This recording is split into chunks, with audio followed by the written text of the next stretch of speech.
Welcome to Java Internals Interview Crashcasts, your go-to podcast for acing those tricky Java backend engineer interviews.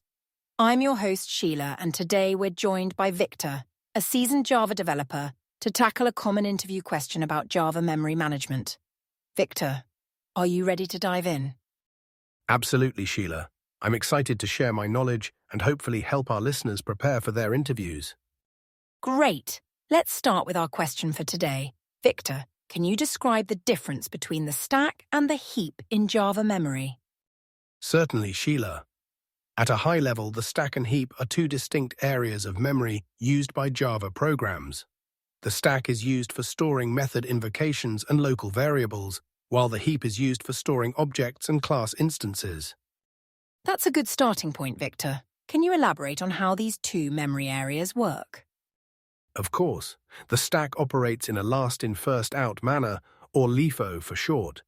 This means the last item added is the first one removed, like a stack of plates. When a method is called, a new frame is pushed onto the stack, containing local variables and partial results. When the method completes, its frame is popped off the stack. The heap, on the other hand, is used for dynamic memory allocation. Objects created with the new keyword are allocated on the heap, and their references can be stored in stack variables. Interesting. So how does Java decide what goes on the stack versus the heap? Great question. Generally, primitive data types and local variables are stored on the stack, while objects and their instance variables are stored on the heap. However, there's an important exception. Object references themselves are stored on the stack, but the actual object data is on the heap. That makes sense. Now let's dive a bit deeper. Can you explain the lifecycle differences between stack and heap memory? Certainly, stack memory is automatically allocated and deallocated as methods are called and return. It's very efficient but has a limited size. Heap memory, however, is managed by the garbage collector. Objects on the heap persist until there are no more references to them, at which point they become eligible for garbage collection. Excellent explanation. Now let's consider some edge cases. What happens if we have a very deeply nested method call structure? How might this affect stack memory? That's a great point to bring up, Sheila. In cases of deep recursion or many nested method calls, we can run into a stack overflow error. This occurs when the stack space is exhausted. It's important to be mindful of this when designing recursive algorithms or working with deeply nested calls. And what about the heap? Are there any similar concerns? Yes, absolutely. While the heap is generally larger than the stack, it's not infinite. If we create too many objects without allowing them to be garbage collected, we can run into an out-of-memory error.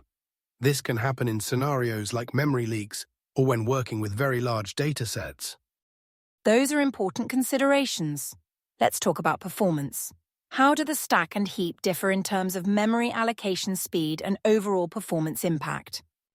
That's a crucial aspect, Sheila. Stack allocation is generally faster than heap allocation because it's a simple pointer increment. Heap allocation is more complex, involving finding free memory blocks and potentially triggering garbage collection. This is why creating objects is typically more expensive than working with primitives on the stack.